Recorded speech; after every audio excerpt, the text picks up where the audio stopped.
finishing up some of this stuff that didn't get done before the last trip. I kind of had things not show up, go figure, and had to make it work, and off we went. What's up, David? So we did get the fridge slide in. There's the beast that normally lives there. Dometic dual zone 95 quart. So I made my own slide.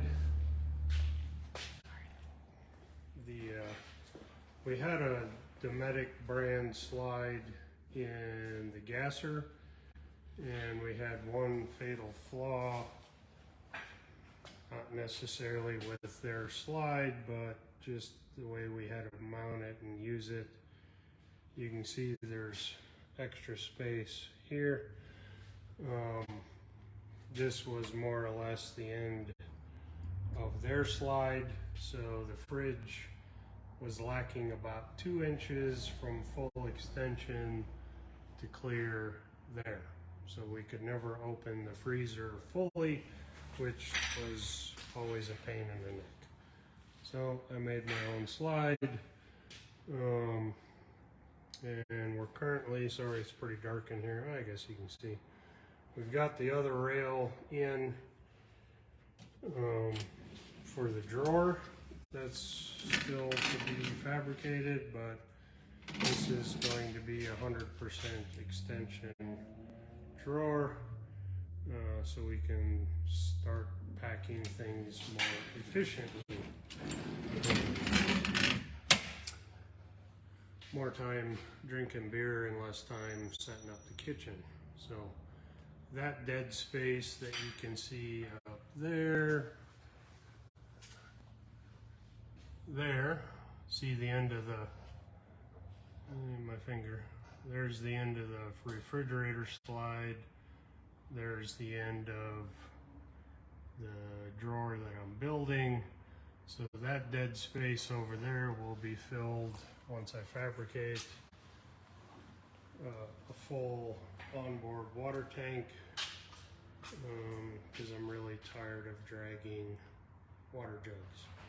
So, and now with this drawer going in, I'm kind of blocked from being able to drag those water jugs out. So that'll be one of our upcoming projects, to build a little 15-ish, I don't know, I haven't decided yet.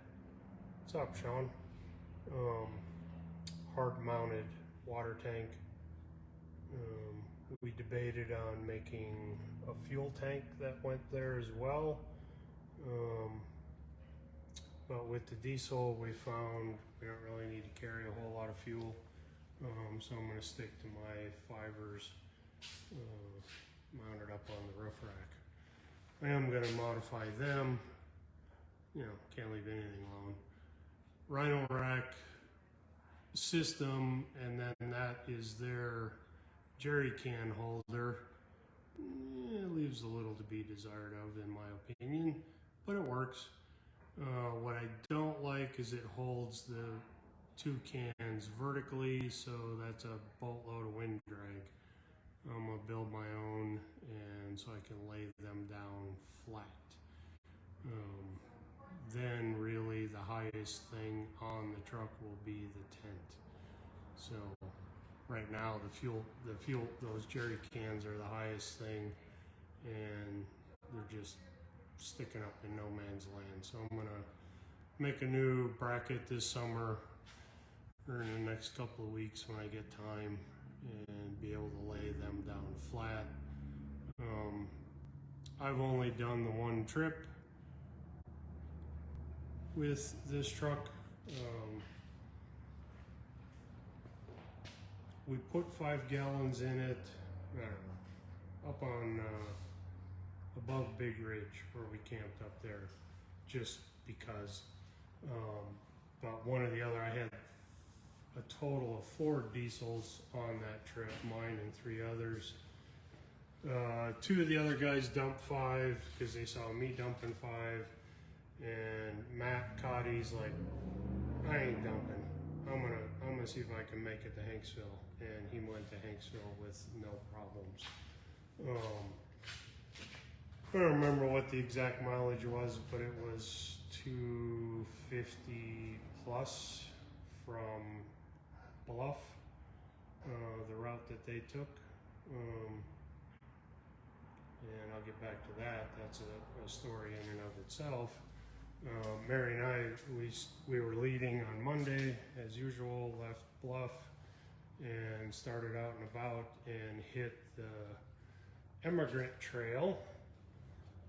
Anyway, we started down the Emigrant Trail, and I wish I could do a picture-in-picture thing. I've got pictures on my phone, but the robot welders at Dana Spicer suck. Okay, probably the machines don't suck. The guy that programs them sucks. That's why we hand weld everything, because you can actually see what you're doing. Anyway, lower control arm mount, axle side, driver's side, essentially fell off. And once we had the bracket, or the bracket was attached to our control arm hanging in the weeds, none of the welds had penetration. Go figure. Guys that have been around swapping in their ultimate 60s into various things have all found that their welds suck and brackets fail. So I was victim of that as well. So a couple of ratchet straps and some ingenuity, and luckily the way that it broke, it was a pretty jagged joint, so the parts locked kind of back together like a jigsaw puzzle, and we were able to strap it up, and Mary and I bailed and went into Blanding, 50 miles, 60 miles, something like that, and found a shop there in town that would let me use their welder, and I made it stay. It's not pretty, but it's on there until I get time to tear it apart and do it right. So we did that in-town trail repair, because with all these brand new Jeeps, nobody has onboard welders. So another thing that will get added to the kit as I decide what I want for an onboard welder, because it's only a matter of time before we run into one of those again. So the group got to do the Immigrant Trail, which strike one for Bob. Didn't get to do that again. It's been on my bucket list for a while. That's all right. I'll have to go back. Probably in the fall, late fall, because it's getting like holy crap hot down there right now. So I'm not going in there in the summer. So we joined the group at camp that night, got back on track, and continued forward. So anyway, I was talking about the jerry can situation and tanks that we're going to build. We debated on fuel tank, but decided we're just going to go water and stick the jerry cans once I modify the roof mounted mounts, lay them down. So that's kind of what's going on with the Diesel. Our electrical system worked bitchin'. It's been sitting here pretty much since we got back, and I just checked a little while ago, and our lithium auxiliary battery is still at 83%. With the Jeep hasn't started in over a week, and obviously we're not getting any solar input. I did have it outside at my house for, a couple of days before I brought it down here to start working on it again. And where I park it, it only gets partial sun in the mornings. In the afternoon, it's blocked by the house. And it was maintaining 100% charge. So we're pretty tickled with that. I'm working on some of the wiring that didn't get finished. You can see rough wires sticking out there. There's more sticking there. Those were temporarily spliced so I could have solar input when the engine wasn't running.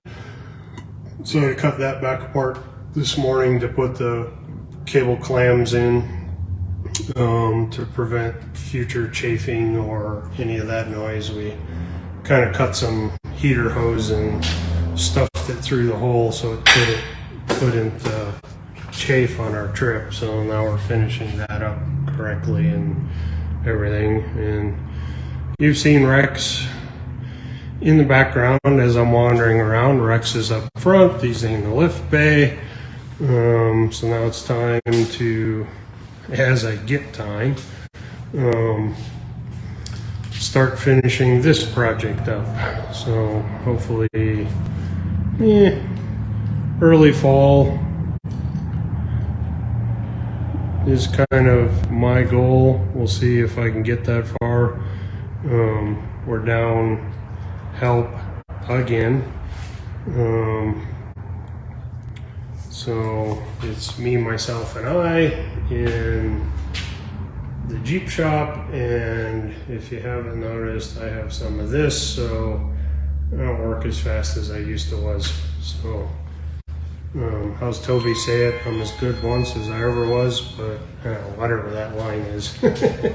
So slowly but surely we'll get there. Jason was over this morning on his way to manufacturing. We got a couple of little fab projects we need to finish up, but then we can blow her apart and start plumbing and finish welding, plumbing, wiring, etc., etc. That's the hard part. Yeah, that's the time-consuming part. But oh, Mary finally showed up. Say hi, Mary. I've been here just. We're both running pretty hard. She could use another body or two. I could use another week at home too. Oh yeah.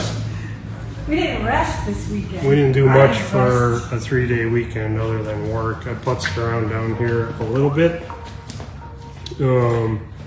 but pretty much spent the weekend at home, yard work, and it's been, I don't know, the climate something, or we're just having our once in 20-year spring.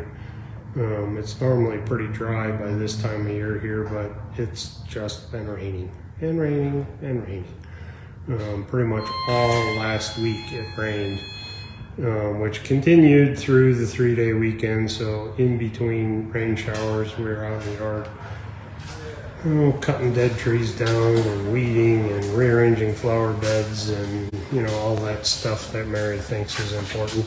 So what does Mary think is important? Flower beds and yard work should all be green concrete if it was me. No, what's important because those flower beds have been neglected for the last 3 or 4 years. They're kind of like a jungle. So yeah. So we're trying to conquer one conquer spot some at a of time. that and keep things running around here. Jason just walked in with a new, Dave says AstroTurf. I'm thinking more concrete does sound better each time I'm digging and digging. So we're working on a air system as well, a bunch of little projects that just didn't get finished. If this pans out the way we've used these in the past, but I'm kind of building my own because that's how I roll. Oh, I see what you're doing this for. So it is kind of a complicated little thing to get in because of the AC lines on the Gladiator or the diesel. But it will go once you get all the other stuff. There, so I'm gonna drop right in. So, bada boom, bada bing. This is gonna be your my air up, air down type thing. Yep. All in one connection. Yep. And we'll get it Good, all. you're videoing how to put it in. We'll get it all filmed or fitted and make sure all the stuff is right, and then obviously tear it apart, powder coat it. Not sure if this will be a a sellable part or something we manufacture, but maybe. You might get a box with this bracket and a whole bunch of stuff. Hoses and stuff, and you figure it out. Well, you've always figured it out when you got one too. You can always change them, so might as well make them your way. Yep. Trim to fit. Trim to fit. Yeah. We'll send That- you. Wonder if they're all going to be the same, or like send you everything like else 30 Jeep does. feet of hose and, They'll all be different. There. There's kind of the start of the final version. Yeah, we got to make a few adjustments. Their hole for the AC is off a little bit, and the hole, that fitting is supposed to go down because that will be your Tire hookup. that's where all the fittings go out, and T's and Y's and all that good stuff, so you can get a connection to each wheel well. So that hole needs to come this way more. Yeah. So it's kind of hard to model and measure this because we're just kind of don't have any of those CAD files, and even if you did, you could never trust that this is exactly where, because it's all soft aluminum line. It could end up within a few thousandths of it of others. So no two Jeeps are going to be the same. So we'll shift that hole a little bit, maybe enlarge it so there's no problems, because you have to have access to that. That's the is that the high pressure or the low pressure? Whatever. It's one of the where you got to hook your AC machine up, so you got to be able to have access to that.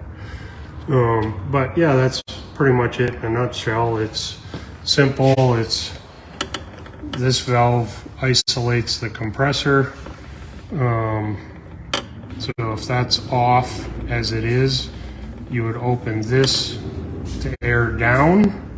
Obviously, once you hook all your hoses up to your tires, crack that, it'll air. This line will just go somewhere down and vent to atmosphere.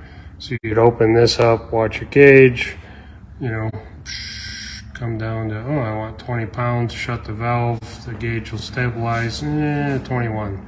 Crack it open again, close it till you get to 20, whatever you think. And then to air back up, this valve is closed, you turn your compressor on, you open that valve, pressurizes the manifold, same thing, air goes now the opposite way to the tires instead of from the tires. When you want to stop because you think you're aired up enough, oops, it's hard to do because everything's backwards when I'm pulling the phone. Close the valve, the gauge will read what the system stabilizes at. I'm only at 35 pounds, I want 40. Open the valve back up, let it run for a minute, shut the valve. And the beauty of it is if you miss and say go to 45, but you really wanted 40, well, you're all hooked up, you air back down until, you know, so you can up or down all in one convenient. You're not dragging hoses everywhere. Checking individual tires. It's a little more complicated on mine because I am so heavy in the rear. I typically run a little higher air pressure in the rear. So what you do there is you bring it, say you want 40 front, 45 rear. Bring the system up to 40. Shut the valves off, disconnect the two fronts, open the compressor back up, run the rear up to that 45 or whatever much more you want, and then shut it off, disconnect the rear, and away you go. So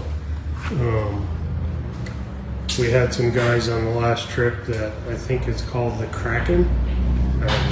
Neat system, but you got a whole bunch of hoses that are like 10 feet long, 12 feet, something like that, times 4, and you got to wind all that up and store all this. This system is kind of based off of the old two-way air system. I helped with him with that years ago. The guy was in his garage, he sold it to, I don't know, some big company, and they ran the whole system in the ground. And then a whole bunch of copycats came out.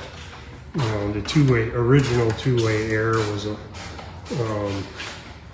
debuted at SEMA and won a bunch of awards, and then of course all the Me Too's came out of the woodwork, and he ended up selling off to, I don't remember, Wild Boar or something like that. But anyway, this is kind of his basic idea, even dumbed down a little more. It's very simple. You end up with 4 3-foot hoses that connect the chassis to the tire. It's really simple. So that's all I need for what I use. So that works good. But anyway, Rex, we're getting there. I don't know if Pat's watching or not, but everybody should congratulate Pat because A, Rex is out of mothballs, and B, Pat's a brand new diesel Gladiator driver. Well, not yet. He won't get it till the weekend. He did the paperwork and whatnot yesterday, and then had to fly out to Minnesota for work. So he'll be back. Usually he comes back on Friday afternoon, so I'm sure they'll blast right down to the dealer. So he's got his new toy for the weekend. Got a 22. It's lightly used. I don't know, 14,000 miles I think he said it had on it. Mopar lift, 35s, winch bumper. So it's usable as is. Obviously it will come through here and get a few things tuned up and added to, because it's just a basic Rubicon at this point. He wants to start going on some of our adventures, some of their own adventures. So we will get him outfitted over the summer and hopefully get back out on the trail. Well, we can go right now as it is. The Rubicon diesels are pretty cool. Yeah, Rich, it is a nice rig. I'm very happy with it. It's like driving a Kubota. Dump it down in low range and just steer it. Up the hill it goes. It was the few places that we did meet low range on this last trip. It was pretty slick. Not that the gasser had any problems, but the low end grunt of the diesel. And at first I thought the Rubicon 4-to-1 T-case was going to be way too much. In certain instances it probably still is, but climbing up a shelf road, it just puttered right up to the top. It idled. It didn't have to do anything but steer. It was pretty slick. And then the fuel economy on the highway through the mountains, I think combined round trip was a shade over 18, and that was with 300 or 400 miles of dirt in the middle. So it was nice. Mary, you got anything? Otherwise, it's lunchtime. And No, I'm just can you rambling. clone me? Yeah, me too. And Jason. And Jason. And Tanner. So Tanner was working on his trailer all weekend from what I saw and heard. Oh, he's working on Alex's Jeep too. And then our nephews from Michigan was down there, and they were putzing around with his Jeep trying to get it ready for the summer. Yep. So Tanner's up and running. I saw some poser flex shots the other day. So he should be back. He's trying to get his trailer buttoned up so he's got someplace to live. He'll be out on the road here shortly. Us, we're just kind of hanging around for the summer. We'll do some weekend stuff. Yeah, we're going with the DB Overland crew. Not this coming weekend, but the following weekend. And then the 17th is breakfast with Bob. Yeah. Here. So at the shop. Anybody local or willing to drive, if you want some of my infamous blueberry pancakes, come on up. We're making a lot of pancakes, I think. So I might have to beg, borrow, or steal another griddle. We could bring the one from the house. Right. So That'll be June 17th here at the Jeep shop. I don't know what time they're planning. I would guess 9 o'clock. I don't know. Look at the website or call Tammy. She'll be able to tell you. Then after that, we're in South Dakota for a week at 6:05 on the rocks. Well, it's center Then on after this, that, it's but it's gotta be pretty quiet center on summer. this. We'll do some weekend stuff. Keep testing the Gladiator. Keep making improvements as needed. Get it ready for fall. So, all right. With that, I think I'm gonna be done, and we'll see you guys next week.